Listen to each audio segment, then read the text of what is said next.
Whispered tales haunt the taverns and shadowed docks of the ports about the Captain Draven Black, a man whose very name chills the bravest sailors. He's prepared a voyage to the Amethyst Isles, a spectral land that flickers in and out of existence, cloaked in an otherworldly purple haze. No ship that has ever ventured there has ever returned. Only strange, ghostly lights dance in the fog, as if the isle itself calls to the bold or the damned. Once a feared pirate and smuggler, Captain Black now offers a rare and dangerous opportunity. Free passage for any willing crew to seek fortune or doom on the isle's shifting shores.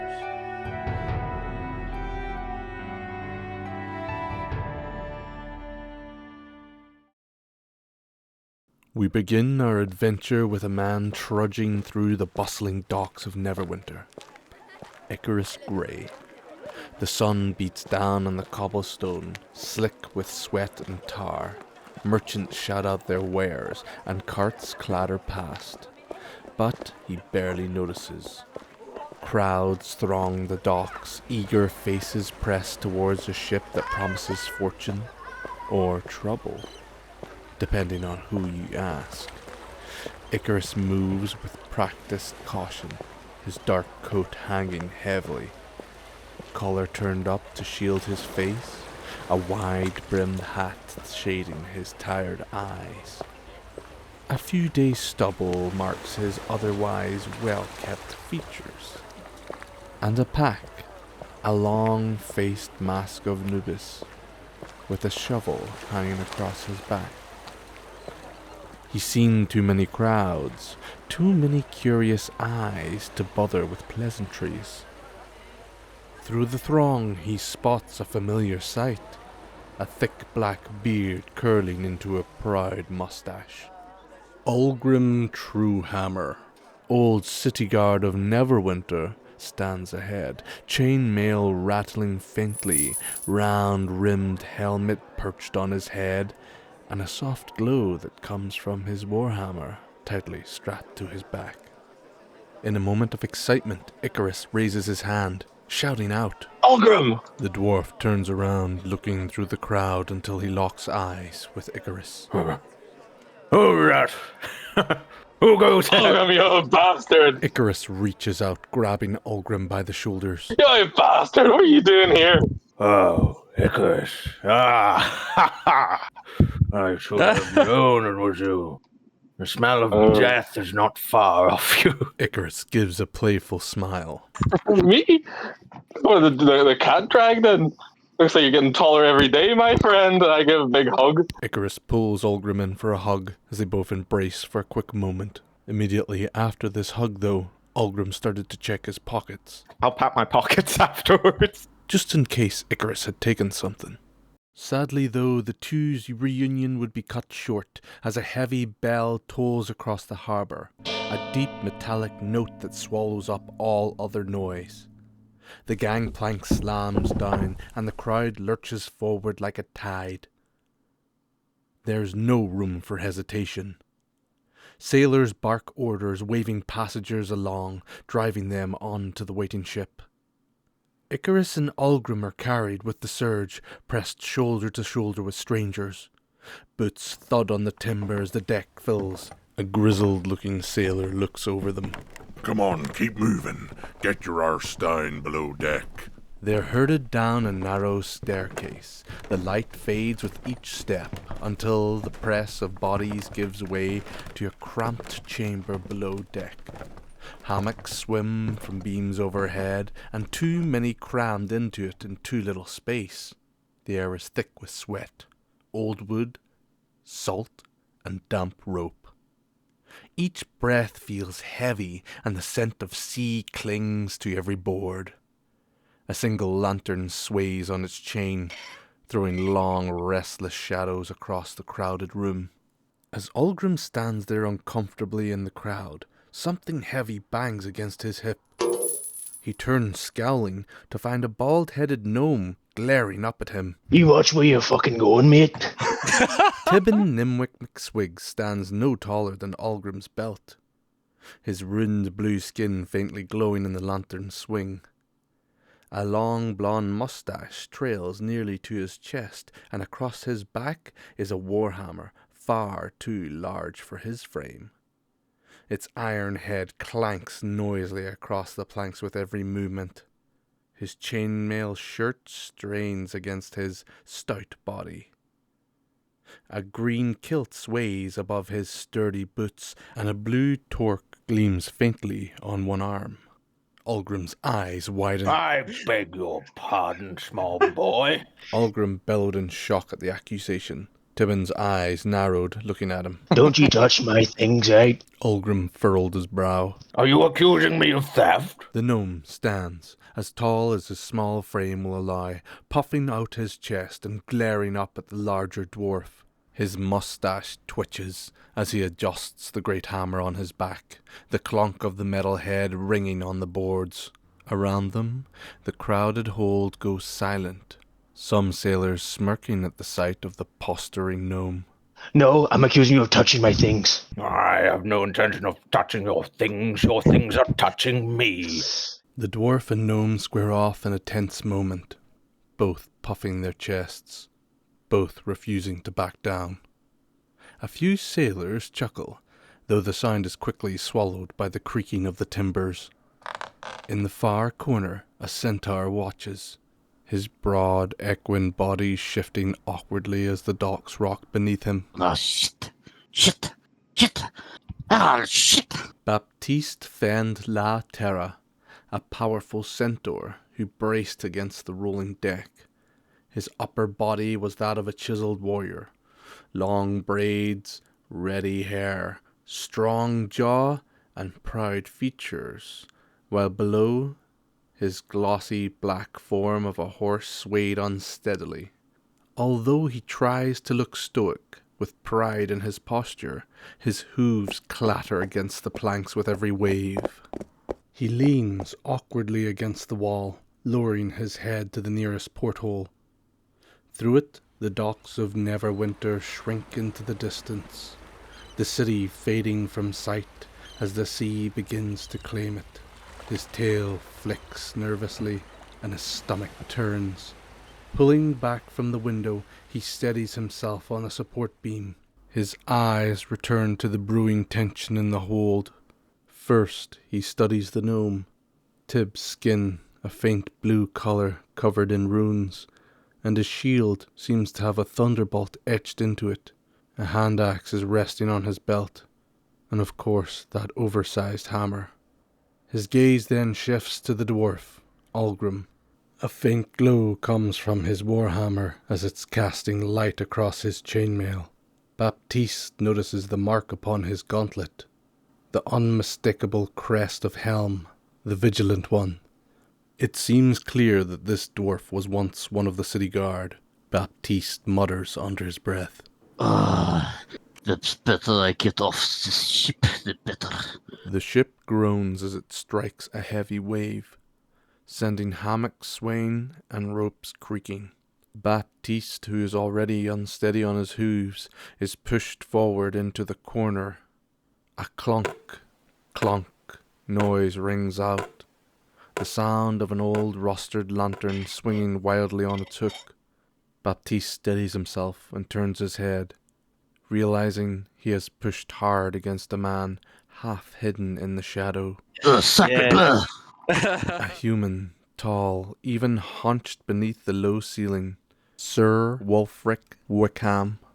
He wears battered Neverwinter steel, his cape streaked in the faint blue and white and violet of Tyr, half his face concealed behind a scarred iron mask, the edges revealing burned and blackened skin.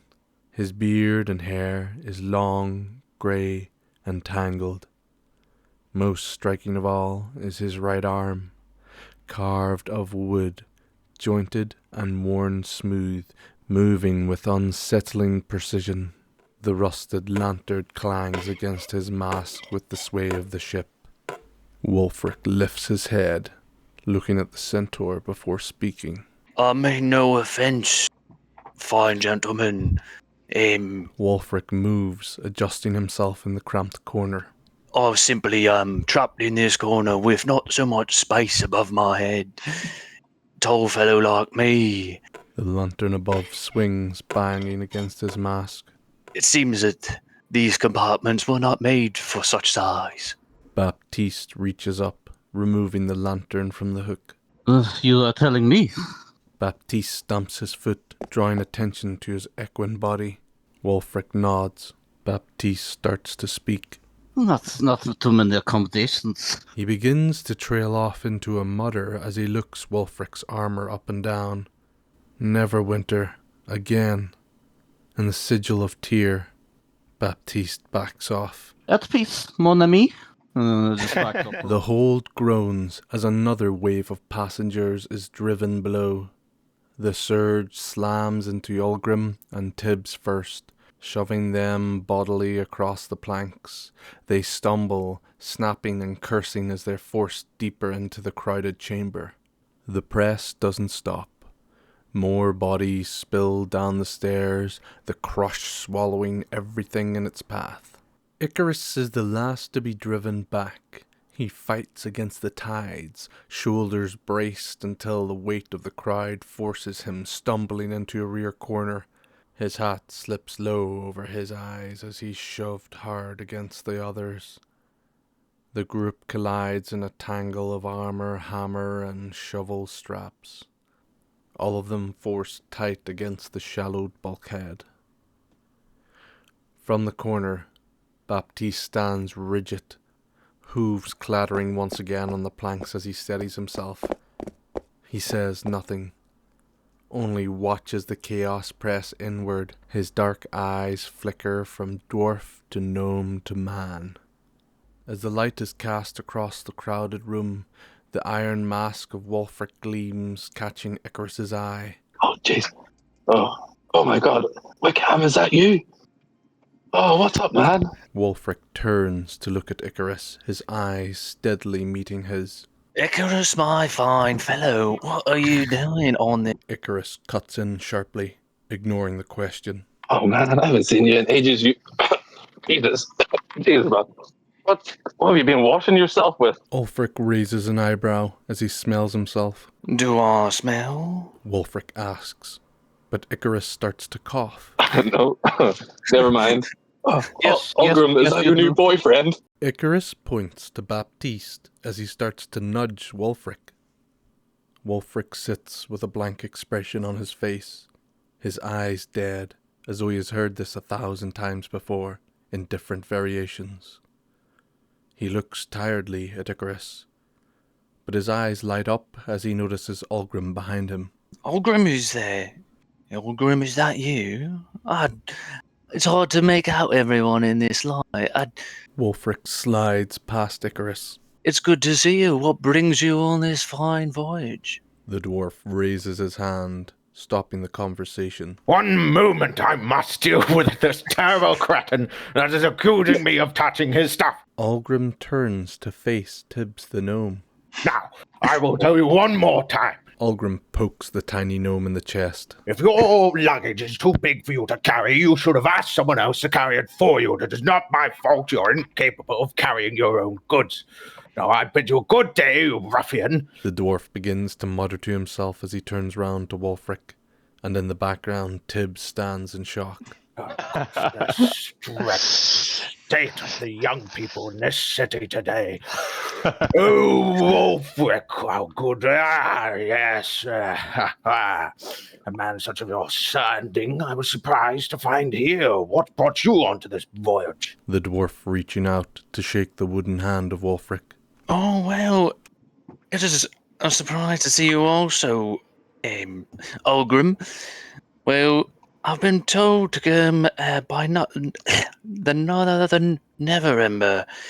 Seems that he's got someone who's escaped to this island who needs a little bit of a beheading, you see. Sent me along to do my job. What brings you on this voyage? Standing uncomfortably close, Baptiste hears it all. His ears prick up at the word beheading. His tail lashes once. A warrior he may be, but this unease is plain. This is not a tale he wishes to be near. The centaur shifts, hooves clattering as he begins to edge away. His massive frame shoves rudely between the sailors, pressing past with a muttering excuse. Ulgrim takes notice of this, rolling a perception check. That's a 20. Unnatural 20. 17 plus 3. Unnatural 20. Ulgrim squints his eyes as he watches the centaur push through the crowd. Icarus is jolted hard by the shove of the crowd as he stumbles sideways. Who is this? Who is this guy? Jesus, you're a tall fellow. Oh, you're hairy too. Oh, Baptiste ignores him and continues onwards. Hey, guy. Excuse me. Icarus's hand reaches out, hovering above the black fur of Baptiste.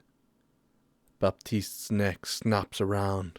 Do not touch me, little man. I am trying to get past.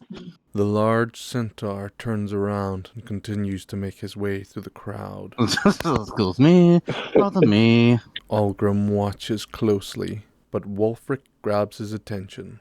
Ogre, my dear man, what is bringing you on this voyage? Ulgrim turns to face Wulfric, pulled from his staring. As Ulgrim clears his throat, he leans in closely to Wulfric. Notably, you heard about that little incident with the followers of Mask in the Helm Temple? Wulfric leans forward. His wooden carved arm groans, every joint flexing with unsettling precision. Oh, yes, I heard about. Ulgrim nods. Yes, well, debaucherous behavior. But this island, well... He leans in and raises an eyebrow. Do you not think it's a little unnerving that it appears, then disappears, and then appears and disappears? Almost like a scouting party of some sort of rival nation. Ulgrim leans back, crossing his arms as he nods. Wulfric smiles. Well, Ogre, I don't really put my mind to such things, to be honest, but now that you're saying it, Wulfric rubs the bottom of his chin as he thinks. I suppose it could be. Perhaps so. Ulgrim looks pleased with himself. He raises a finger and narrows his eyes. And wreathed in mist. I don't like that. He begins to wag his finger back and forth. See, I believe anything like that's hidden is normally hiding something for a reason. Undoubtedly, this place is going to be filled with deception. And Helm's light... Ulgrim pauses for a moment as he looks down at the symbol of Helm on his gauntlet, before continuing. ...is what's needed to bring the truth to the people of Neverwinter about this island. And of course, given these incidents with the mask people... Wulfric looks around awkwardly as he places his hand upon the mask on his face. Oh, no, I would never. I don't have it. You are partially masked. Ulgrim and Wulfric stand in a tense, awkward moment. But the silence is broken by a small forest gnome standing beside them. Well, I'll tell you why I'm deciding to go to the island. Ulgrim and Wulfric turn around to look down at the gnome, realizing he's been there listening in the whole time. The small gnome continues.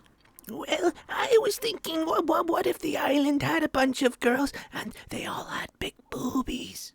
Ulgrim's eyes widen with shock as Wulfric covers his face in second-hand embarrassment. Well, Oh, why yes, do my man. you have such large Nice. The gnome gives a blank stare as its pupils begin to drift in opposite directions. Icarus speaks up. How's this kid? Icarus pushes himself through the crowd, closer to Wulfric and Ulgrim, As he does so, the gnome pushes past him, walking randomly into the crowd. And we need to go where he's going. Wulfric nods at Icarus in acknowledgement. He continues the conversation openly. How many voyagers have gone to this island? A voice speaks up near one of the portholes. A dwarf, his black and grey beard blowing in the breeze as he packs a pipe. Maybe 30 plus. There's always individuals who'll go out by themselves, so it's hard to know. The dwarf lights his pipe as he begins to smoke it. The smoke gently floats out the porthole. Well, one thing is for certain know about everyone who's went. No one's returned, so what I say is there's likely something out there so good that nobody even wanted to return. At least something better than what's round here. The dwarf takes a long, slow drag from his pipe as Wulfric listens intently before asking a question. And by what span of time have these voyages taken place over? Well, you'll always hear stories of people going to it from time to time. Places as old as I am. And that's old. The dwarf takes a moment to chew on his pipe before he continues. I remember hearing about it even as a boy. It's been going long enough that people can estimate the trip as 7 days. Icarus speaks up, asking for clarification. 7 days at sea? The old dwarf nods before taking another drag. Aye, 7 days at sea. They all stand in silence to think this over, before Wulfric turns to Ulgrim. Ulgrim, you are a man of the City Watch. I've been sent to this island because a man has escaped justice in Neverwinter. Wulfric's fingers tap on a book slung around his hip. I only have a description and trying to think about how many days lead he has on us. I could do with your help in this endeavor if you were so pleased to help. Ulgrim slowly nods as he runs his fingers through his beard. The arrestment of criminals from Neverwinter was not my original intention, but I'd be happy to assist you if we were to come across this ruffian. They shake hands firmly. Fantastic.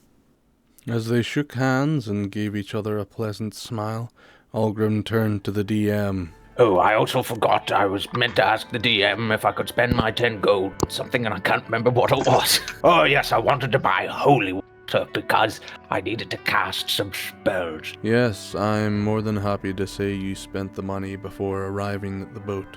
And that was the other thing. Do I actually need the components, or can I use my emblem of helm to cast spells on? Feel free to use your symbol of helm to cast your spells.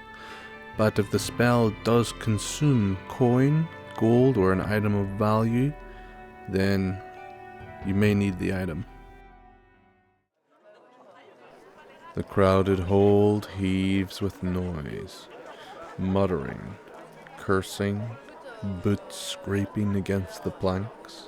Then, as the stairwell creaks, a new sound cuts through, measured stepping, heavy, deliberate. One by one, the voices falter. The room draws still, a hush rolling outwards like a tide as all eyes turn towards the figure descending. Captain Draven Black, a green dragonborn, though his scales are malted and sickly, almost black in the swaying lantern light. His eyes burn a piercing yellow, catching every gaze, holding it. His long coat hangs heavy, frayed and salt-worn. Each movement whispers the weight of years at sea. At his side, a scimitar rides in a battered scabbard, its blade chipped and scarred from countless battles.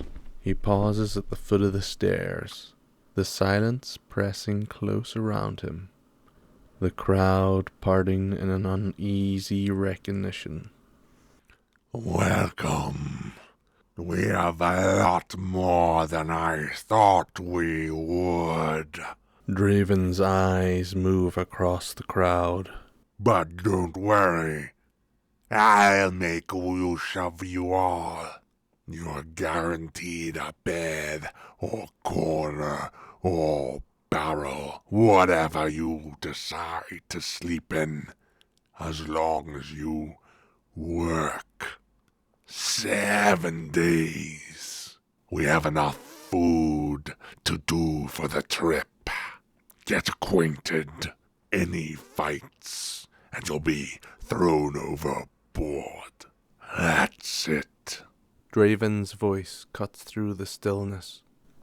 Low, rasping, every word landing heavy in the cramped hold. No one dares to interrupt. The sway of the lantern is the only movement as the crowd hangs on his tone. And then, as quick as he came, he is gone. His boots fade up the stairwell. His shadow vanishes. And the spell breaks. Noise floods back in at once. Conversations stutter alive. Sailors cough, hammocks sway as if nothing had happened. Yet the hush lingers in the air like smoke. Algrim exhales, finally dragging his eyes from the stairs. He turns towards Icarus, his beard twitching as he searches for words. And so, Icarus, what's brought you on this godforsaken, well, not quite godforsaken, this damned voyage? Icarus thinks for a moment as his fingers drum on the haft of his shovel, keeping in time with his words. Well, as you know, my work takes me around a lot, and I don't really know yet. And it was spoke to me. I don't know.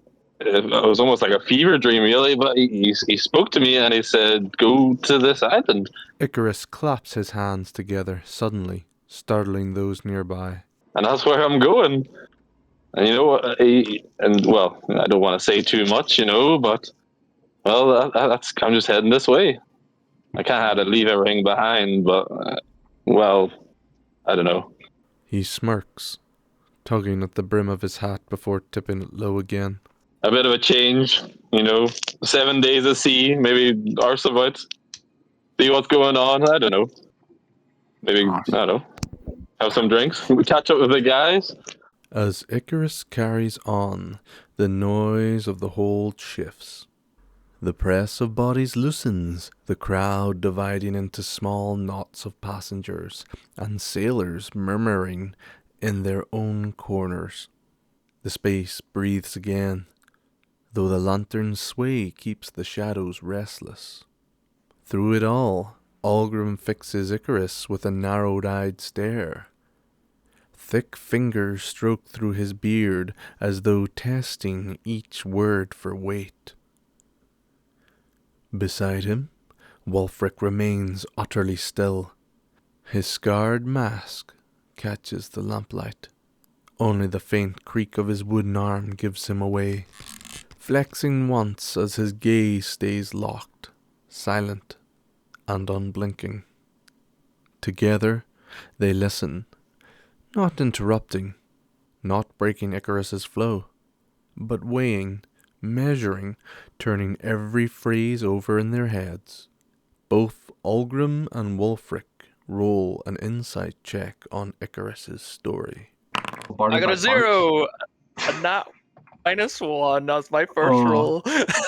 Nat 1 with a minus, bringing it to 0. Wulfric believes the story wholeheartedly. Well, 7 plus 5 makes for 12. Algrim is aware of Icarus's reputation. He deals with the dead and worships Anubis, a body collector of sorts, hired to find those who are missing, bring them back and bury them. I see. Been a strange turn of events. Algrim scratches his beard, his eyes still fixed on Icarus. yeah. How about you?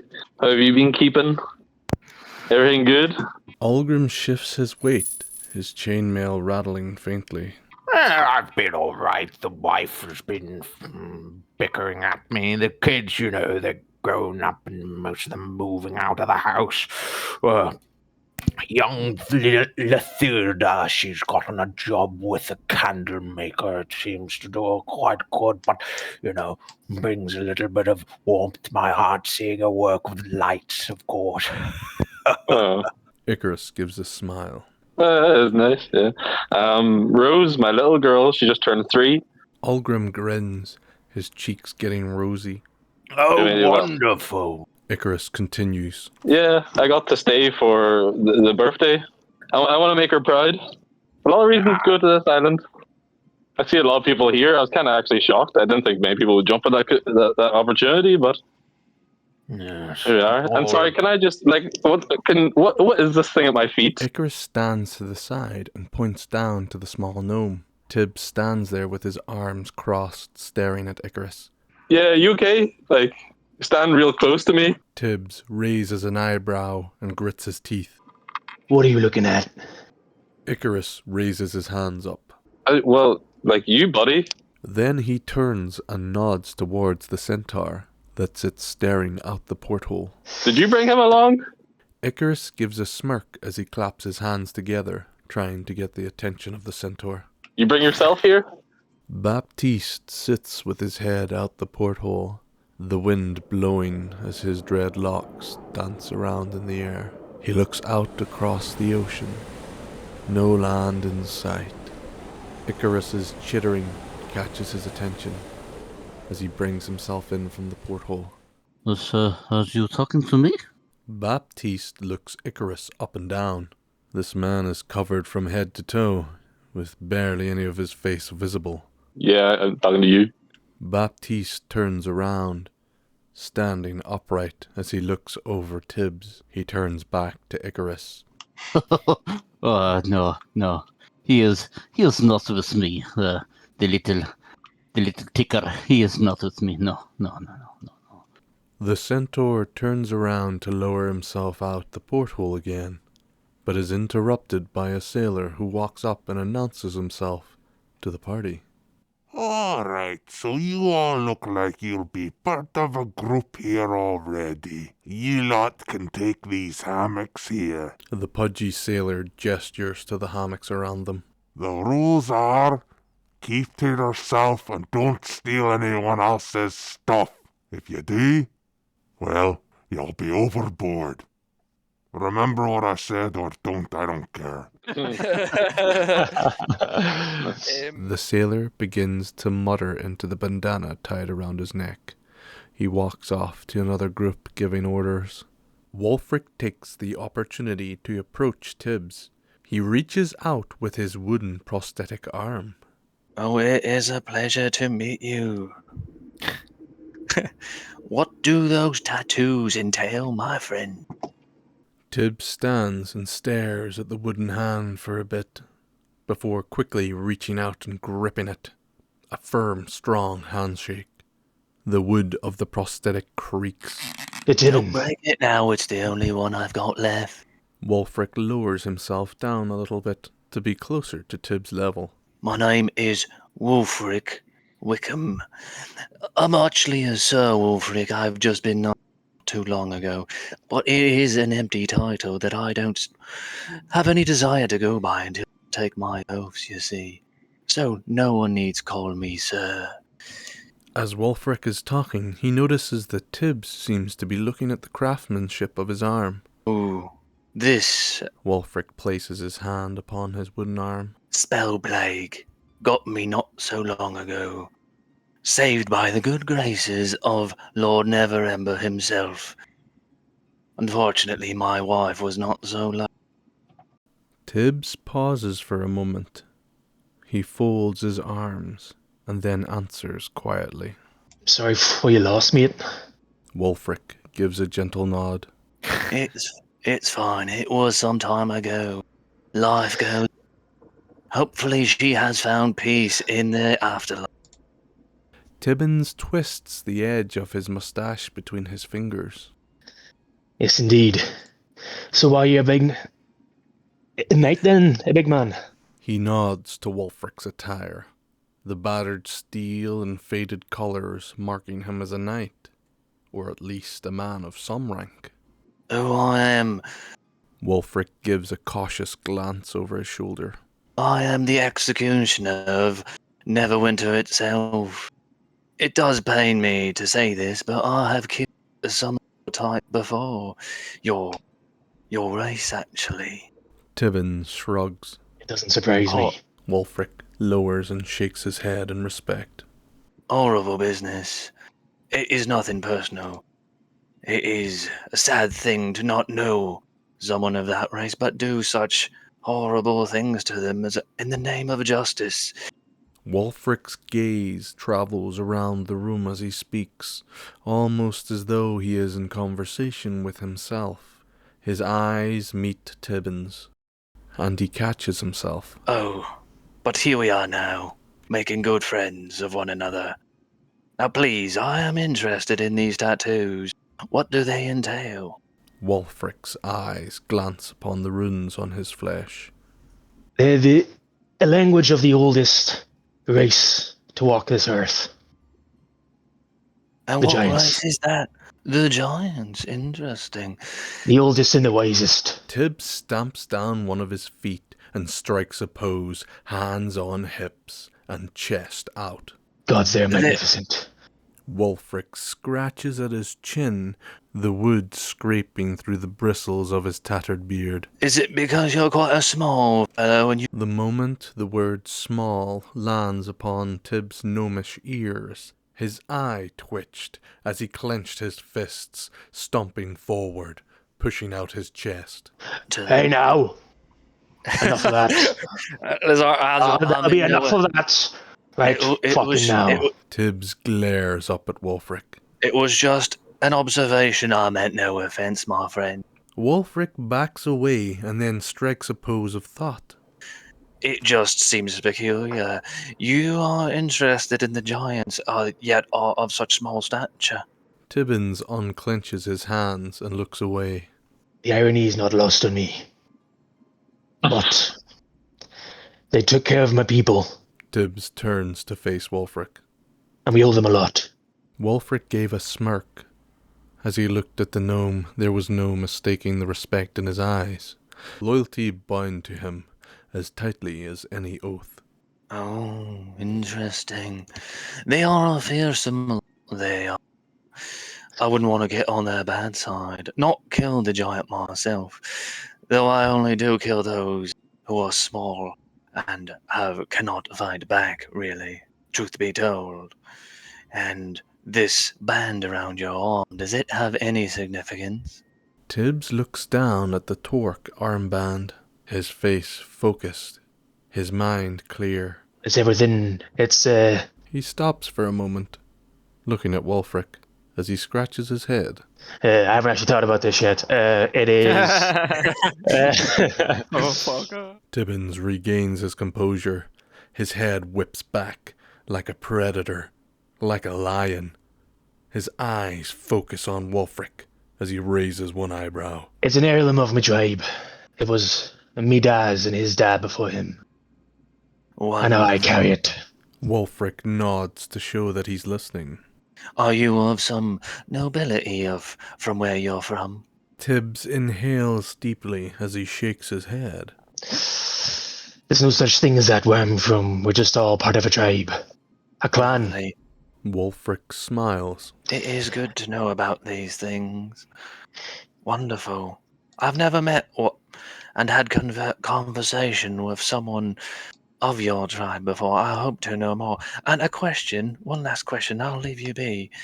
His eyes slightly narrowing as he looks upon the gnome. What god do you serve? Tibbs cocks his head before answering. Have you heard of the god Strawn Mouse? Wulfric begins to look around, searching in his memories. I have not.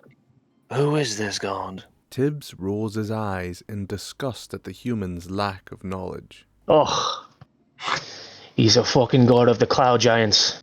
Mighty, mighty, tall, brave, strong, wise. Wulfric's mask tilts in the shadow, his eyes narrowing fractionally, sharp and assessing. Really? Everything. Interesting. What strength does this god give you? The gnome stands there, like a deer in headlights.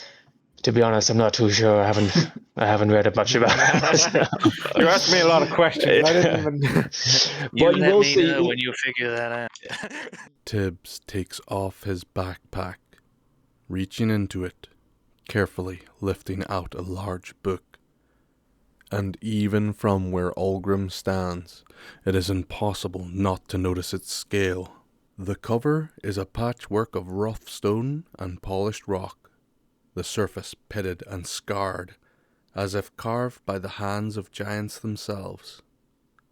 Thick, heavy pages peek at the edges darker and worn with untold age, hinting at knowledge too vast to fully grasp. Runes are etched across the cover, deep grooves glowing faintly with a pale, otherworldly light.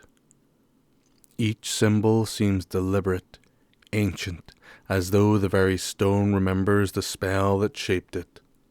Even closed, the book radiates a weight beyond mere stone and paper, a quiet authority that demands reverence. I'm still trying to learn the language, but this is basically like the Bible. Tibbs hefts the stone-bound tome with both hands, holding it like one might cradle a relic. The runes shimmer faintly in the lantern's light, the weight of it almost oppressive in his small frame. Wulfric leans in slightly, the iron mask angling towards the carved symbols. Wooden fingers brush the air just short of the cover. He studies it in silence, then draws back with a slight, curious nod. I see. I hope to know more whenever you get a chance. The gnome tightens his grip on the tome, tucking it against his chest, eyes darting around the crowded hold with a defensive glare, as though daring anyone to think of taking it. Wulfric walks on, passing Algrim, who has gone still. The dwarf's gaze fixes on the tome, his breath caught. He knows those runes. Strawn Mouse, the Storm Lord, god of the giants. A memory stirs, unbidden, rain lashing a mountain path, the crash of thunder overhead, a glimpse of a colossal shaped half seen through the fog. He had once crossed paths with a band of giants in his old life, and by chance alone lived to tell it. Strange then to see their god's mark carried so fiercely by a gnome. The dwarf mutters something low under his breath, but Wulfric does not slow. He passes by, striding towards the portholes where Baptiste sits hunched. The centaur's head bowed low, and his gaze fixed out over on the horizon. His tail flicks once, betraying nerves for a moment. Baptiste seems almost at peace, as though glad to be away, glad to be leaving something behind. Wulfric looms near, the boots sounding heavy on the boards. He halts beside the centaur and lets the silence draw, then leans in just enough to break it. His wooden arm creaks softly as he rests it against the bulkhead. It's almost enough to shake Baptiste from his thoughts. Wulfric's voice follows, calm and deliberate. My dear fellow, it is a pleasure to meet your acquaintance. I am so sorry for scaring you before. My name is Wulfric Wickham. Wulfric extends his hand, the motion deliberate, offering a knight's courtesy in greeting. Baptiste blinks, eyes flicker down at the gesture. For a long moment he doesn't move. Then, hesitantly, he raises his own hand, mirroring the action. Instead of clasping it, he simply holds his palm beside Wulfric's, hovering awkwardly in the narrow space. The pause stretches, the gesture strange, almost ceremonial in its stillness. Then Baptiste lowers his voice, breaking the silence first. I am not aware of the customs, good sir. Wulfric lowers his hand. His wooden joints click softly as he stands upright. So you are not from Neverwinter? Where do you hail from? He shifts uneasy on his hooves. The deck creaks beneath his weight. For a moment, he doesn't meet Wulfric's eyes. As I say, my friend, I'm not from these parts, no, but, and I'm not aware of the customs, but that is quite a personal question to ask, is it not? He blinks once behind the iron mask, straightening slightly as though surprised by the sharpness of the centaur's tone.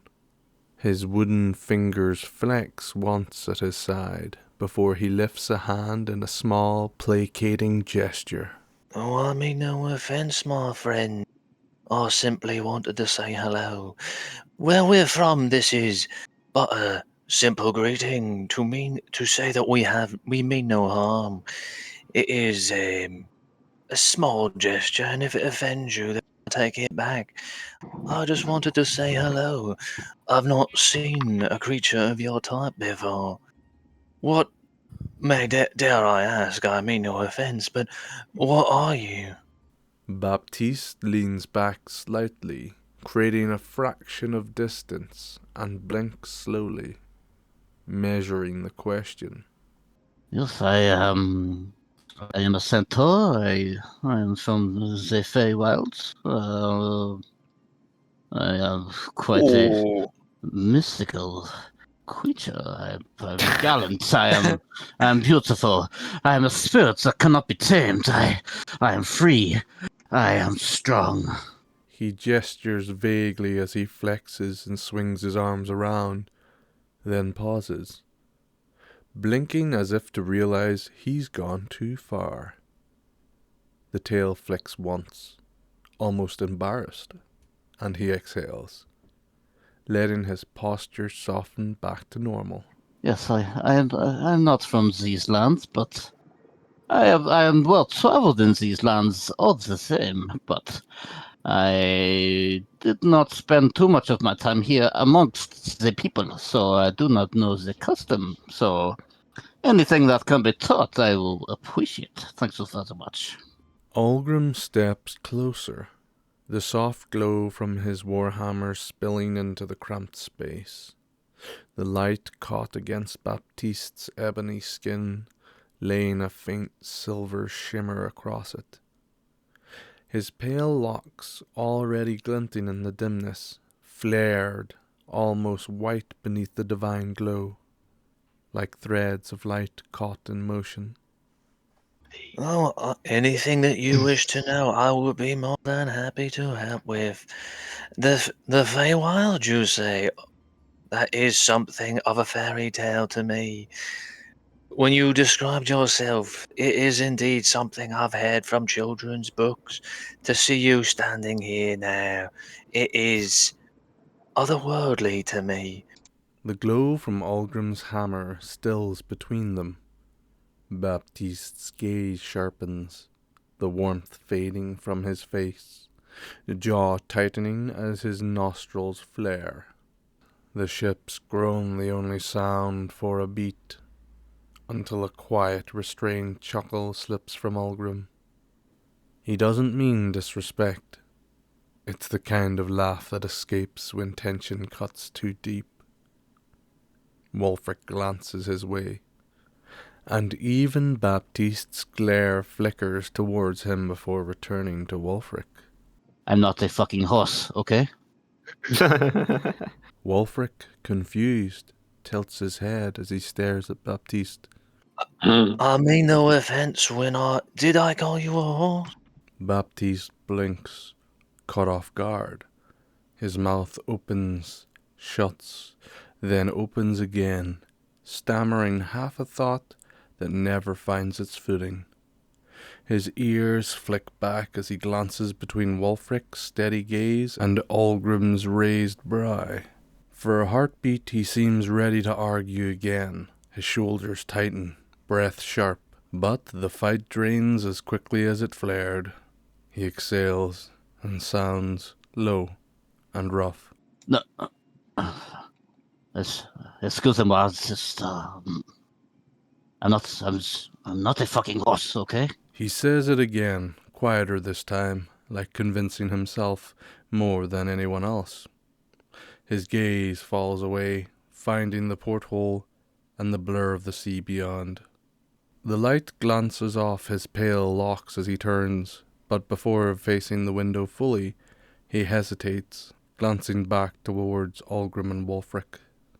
Please, that did not mean no offense as well. Just... Of course, it is offensive to your race. Now, I can see why people would come to this conclusion, as you have the body of what, in the material plane, we would think of as a... But I can see now that it is offensive, and I will respect your wishes. But I must say, it is truly magnificent to see a creature of your stature. It is magical to me, and I hope to hear more about the Feywild. He turns slightly as he speaks, the dull silver glow of Algrim's hammer catching his profile. For a moment, the light peels back the shadows and show too much. What little of Wulfric's face remains is a ruin of flesh, drawn, molted, and warped, as if melted and left to harden wrong. The skin bears a brittle sheen, cracked and pale, like wax stretched too thin. Whatever lies beneath the mask must be worse. Well, sir, I perhaps could not remember too much of my time there.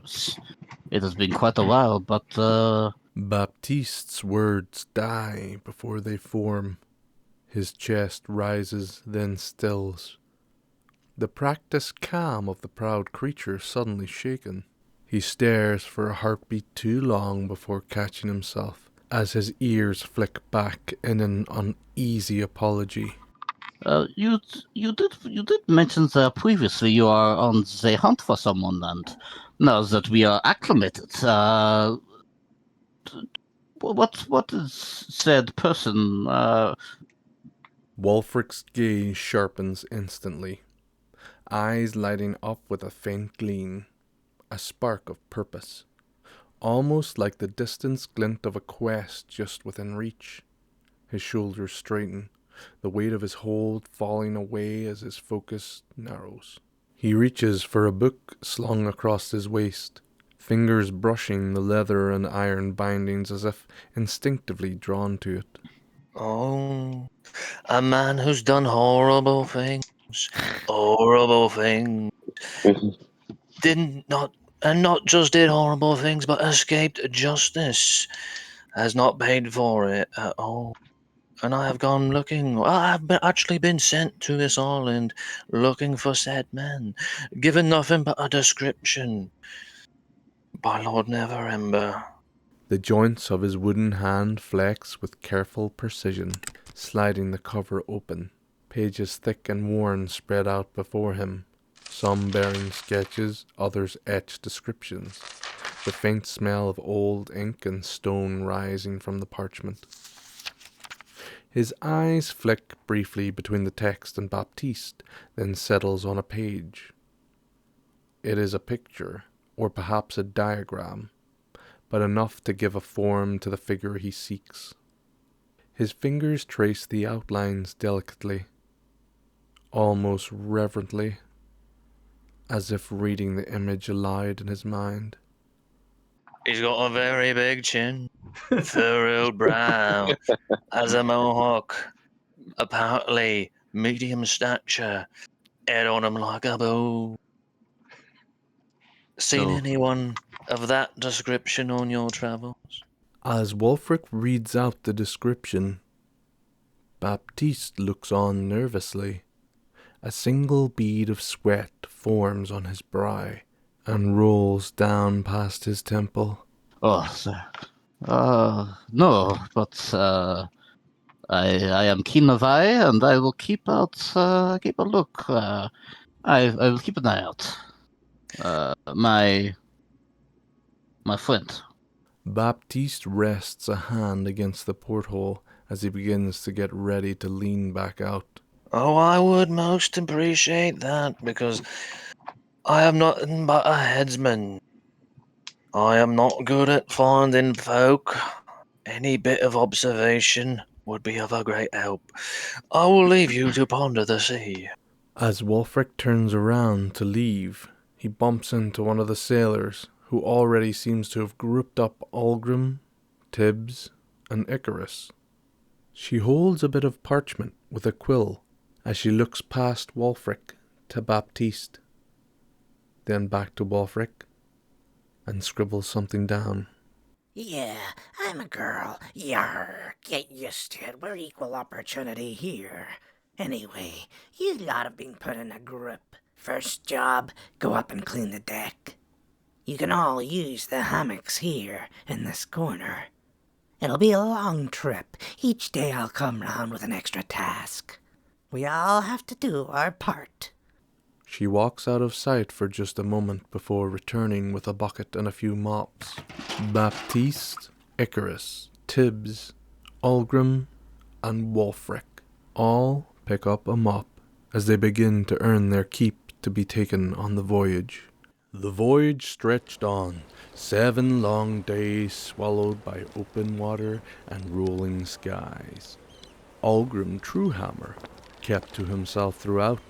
He rose when ordered, worked when told, and spoke only when necessary. His duties were carried out in the same quiet discipline he had once shown as a city guard. Every knot tied cleanly, every task finished without complaint. When others gathered to talk and drink, Algrim lingered at the edges, hammer close, eyes watchful, distance kept by choice. Wulfric, by contrast, made the rounds.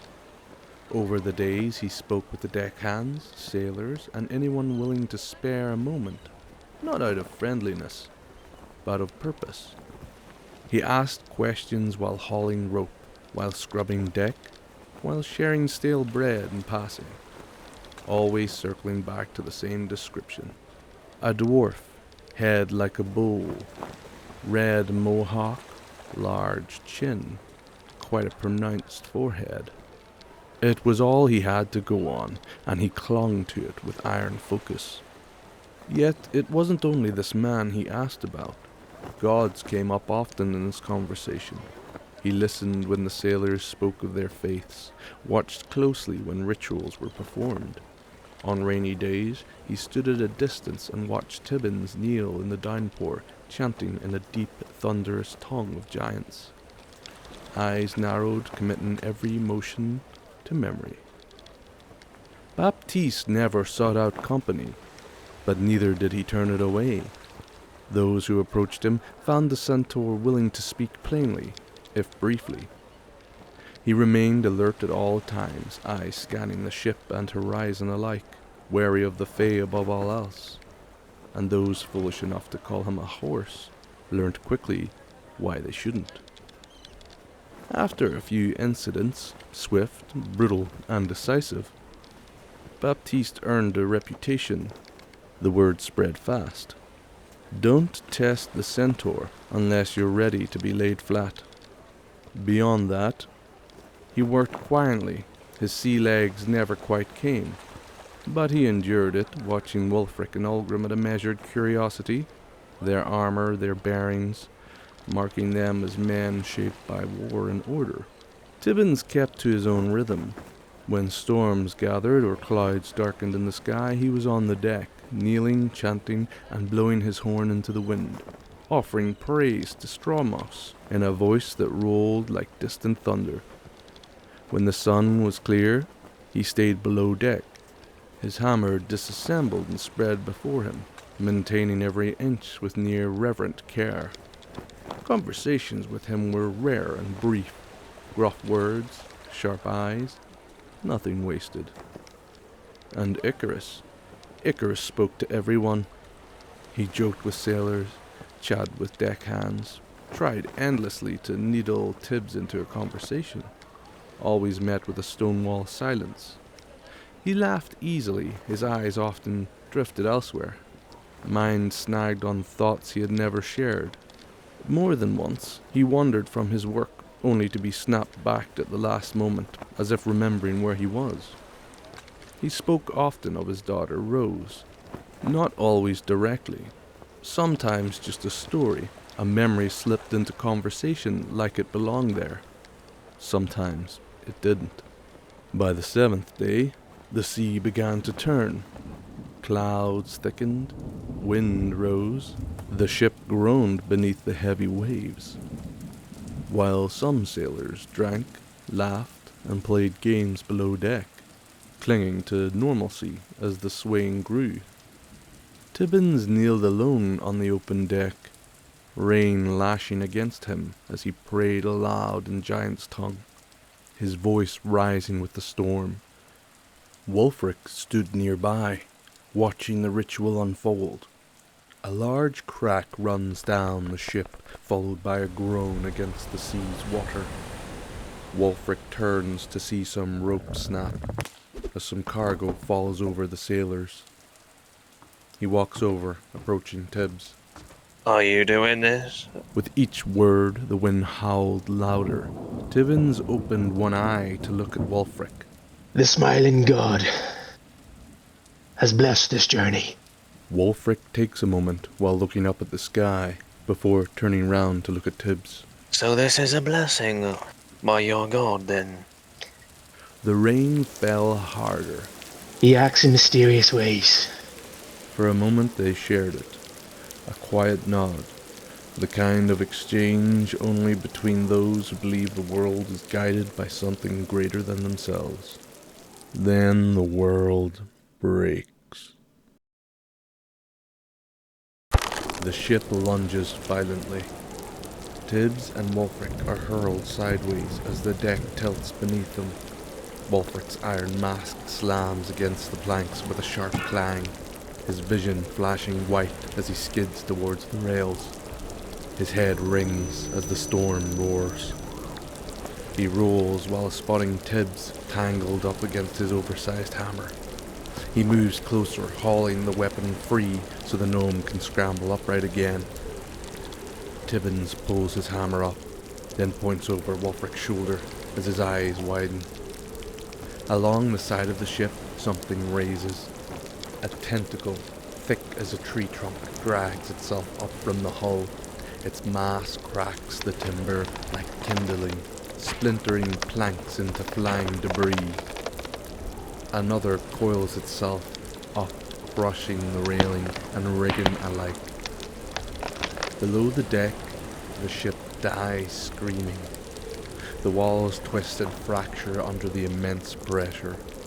Then the hull bursts inwards as massive tentacles tear through the timbers. Sailors are snatched screaming into the storm, ripped free and hurled into the sea. Others are crushed where they stand, their bodies bursting like overfilled balloons of blood and needles, crushed against splintering wood and their own bones.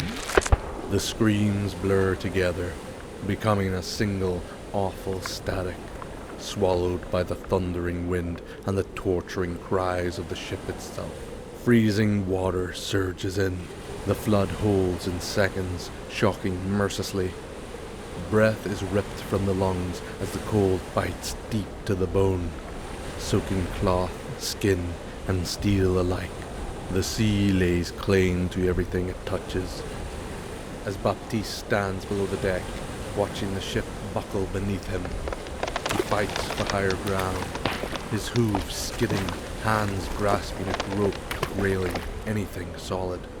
He hauls himself upwards just as the world seems to slow. The air thickens. A violet hue bled into the storm, unnatural and soft, like the mist where mist should not be. It curled and crawled its way through the chaos, shimmering faintly, not rushing, not violent, but drifting, almost as though it had a mind of its own, and it was curious. Something caught Baptiste's eye, Algrim and Icarus. Both were swallowed by the glow, their outlines softened as though the purple haze sparkled and danced around them. The terror of the storm dulled, pushed somewhat distant, as though the mist itself demanded attention. It was beautiful in a way that deeply felt wrong. Icarus stared ahead, eyes unfocused, then widening. Through the veil, beyond the broken sea, he saw land. The Amethyst Isles, jagged and unreal, half-formed against the horizon, flickering as though it was unsure it wanted to exist at all. They were crossing the veil that surrounded it. There was no doubt now. Wulfric ran, trying to get below deck, but stopped short. The mist rolled down the stairways with him, stealing his breath and his focus alike. He clenched his jaw, forcing himself to think, eyes narrowing as he tried to read it, not just feel it. Wulfric rolls an Arcana check. 9. He rolls a 10, with his minus coming to a 9. Yes, not a spell, not divine, but something older. He shook himself free and looked down the stairs. A sailor stood there, frozen in the glow. In that instant, Wulfric saw it. A dark hoof-shaped mark crushed into the side of the sailor's face. One of his eyes was swollen just beneath it. For a moment, recognition flickered. The ship! He exclaimed. I'll go warn the horseman! I've got to go help the horseman! The sailor frantically waved for Wulfric to follow him as he ran down the stairs. Don't call him a horse! Wulfric called out to the man. He turned sharply. Wulfric noticed in that moment there was 2 hoof marks on his face. Oh, that's right, yes, of course, yes. But it was too late for either of them. As soon as he turned around to continue down the stairs, a tentacle smashed through the wall, grabbing him and pulling him out into the abyss. The rest of the ship followed. Planks, ropes, anything they clutched shattered in their hands, torn away by the relentless pull. Water closed over them, ink black and endless, swirling around bodies and debris. Something enormous moved beneath them, pressing against the currents, unseen, but undeniable. Algrim reached for his warhammer, trying to summon light, but the glow extended only as far as his hands, illuminating nothing beyond the warhammer's edge. The darkness swallowed all else, and then stillness. No water, no current, no cold, no sound. Only weightless black. In the emptiness, a pale light appeared, flickering softly. A young girl floated there, no older than 10. She glowed, her silver blue hair, her robes drifting like seaweed in the water that did not move. Her gaze swept over them, calm, unafraid, almost relieved. Her voice did not carry through the water. It spoke directly into their minds, clear and solemn. It is not your time, heroes. I need your help. I will save you in the hopes that one day you will save me. Then the darkness claimed them again.